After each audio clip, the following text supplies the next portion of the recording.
कभी सोचा है कि कुछ कंपनियां हमेशा इतनी सफल क्यों रहती हैं?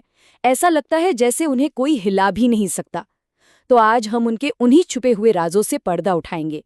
उन अदृश्य किलों की बात करेंगे जो उन्हें लगभग इनविंसिबल बना देते हैं। देखिए, किसी कंपनी की असली ताकत ना उसके बड़े बड़े ऑफिस या मशहूर नाम में नहीं होती। असल में ताकत छिपी होती है उन अदृश्य दीवारों में जो वो अपने बिजनेस के चारों तरफ बनाती हैं। और इसी चीज को कहते हैं इकोनॉमिक मोट, यानी एक आर्थिक खाई। तो आज हम क्या क्या जानेंगे? सबसे पहले ये अदृश्य किला है क्या चीज, फिर बात करेंगे ब्रांड के भ्रम की, पेटेंट की पहेली की और सरकार के वरदान की, और हाँ, आखिर में असली सीख क्या है वो भी समझेंगे। तो चलिए शुरू करते हैं। सबसे पहले आइए इस रहस्य की पहली परत को हटाते हैं और ये समझते हैं कि आखिर ये इकोनॉमिक मोट होता क्या है और ये इतना जरूरी क्यों है किसी भी कंपनी के लिए। इसे ऐसे इमेजिन कीजिए जैसे किसी पुराने जमाने के किले के चारों तरफ एक गहरी और चौड़ी खाई होती थी जिसका काम था दुश्मनों को दूर रखना। बिल्कुल वैसी ही एक कंपनी की इकोनॉमिक मोट उसके कॉम्पिटिटर्स को उससे दूर रखती है और उसके प्रॉफिट्स को सालों साल तक महफूज रखती है। और इसी खाई को बनाने वाले गुप्त हथियार हैं ब्रांड्स, पेटेंट्स और सरकारी लाइसेंस। ये ऐसी चीजें हैं जिन्हें हम छू नहीं सकते, पर ये इतने पावरफुल होते हैं कि ये उस खाई को और भी ज्यादा मजबूत और भी गहरा बना देते हैं। यही तो वो चीजें हैं जो किसी कंपनी को सच में स्पेशल बनाती हैं। तो चलिए अब हम अपने पहले इनटैंजिबल एसेट की तरफ बढ़ते हैं और एक ऐसी गलतफहमी को दूर करते हैं जो मशहूर ब्रांड्स को लेकर अक्सर लोगों को हो जाती है। ये एक बहुत बड़ी गलतफहमी है कि अगर कोई ब्रांड जाना माना है तो उसके पास एक मजबूत इकोनॉमिक मोट भी होगा। ऐसा बिल्कुल नहीं है। सिर्फ इसलिए कि हर कोई एक ब्रांड को पहचानता है, इसका मतलब ये नहीं कि कंपनी के पास कोई असली कम्पिटिटिव एडवांटेज है। तो फिर असली टेस्ट क्या है? सबसे जरूरी सवाल ये है, क्या उस ब्रांड में प्राइसिंग पावर है? मतलब क्या कंपनी सिर्फ अपने नाम के दम पर अपने प्रोडक्ट के लिए ज्यादा पैसे चार्ज कर सकती है, जबकि दूसरी कंपनियां वैसा नहीं कर पाती? चलिए इसको एक एग्जाम्पल से समझते हैं। यहाँ देखिए, सोनी और टिफनी एंड को के बीच का फर्क। अब सोनी बहुत बड़ा और रिस्पेक्टेड ब्रांड है ना? लेकिन जब कोई टीवी खरीदने जाता है तो वो फीचर्स और प्राइस देखता है। शायद ही कोई सिर्फ सोनी के नाम के लिए एक्स्ट्रा पैसे देगा।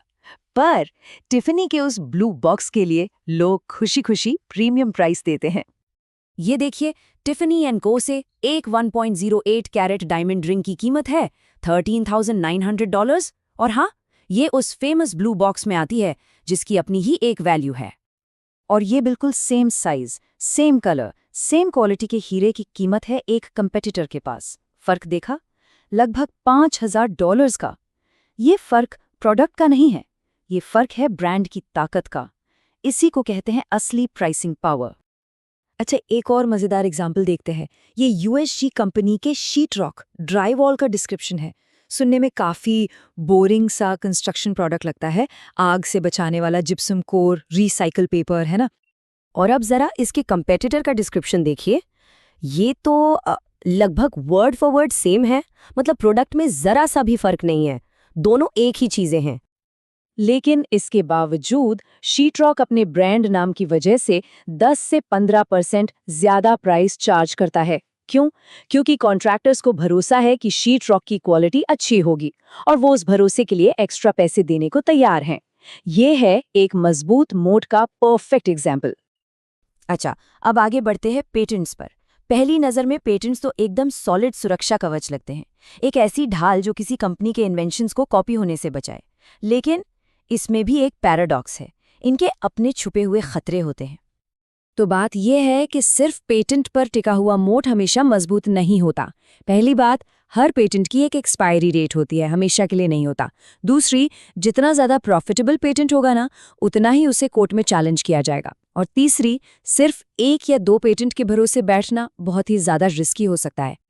असली और लॉन्ग लास्टिंग पेटेंट मोट एक दो पेटेंट से नहीं बनता, वो बनता है एक डाइवर्स पोर्टफोलियो से, जिसमें सैकड़ों हजारों पेटेंट्स हों। और उसके साथ जरूरी है एक कल्चर ऑफ इनोवेशन। 3M या मर्क जैसी कंपनीज के बारे में सोचिए। उनकी ताकत एक इन्वेंशन नहीं, बल्कि लगातार नए नए इन्वेंशंस करते रहने की काबिलियत है, जिसे हजारों पेटेंट्स मिलकर प्रोटेक्ट करते हैं।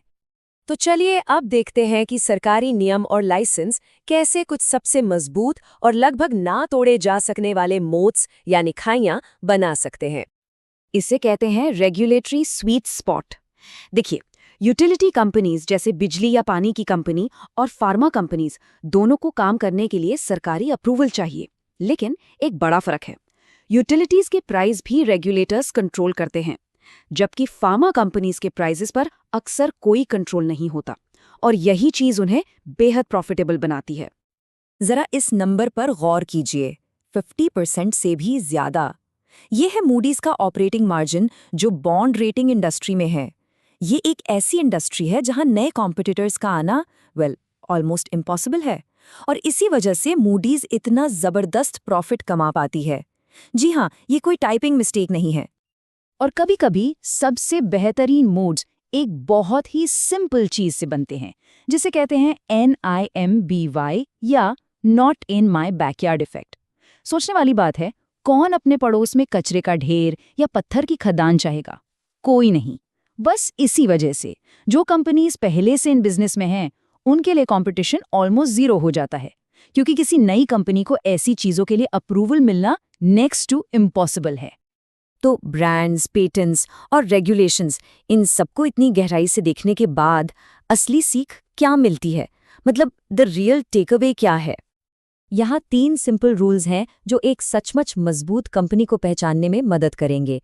पहला, ब्रांड्स के मामले में पॉपुलैरिटी नहीं, सिर्फ प्राइसिंग पावर मायने रखती है। दूसरा, एक पेटेंट कमजोर है, लेकिन एक डाइवर्स, इनोवेटिव पोर्टफोलियो बेहद मजबूत।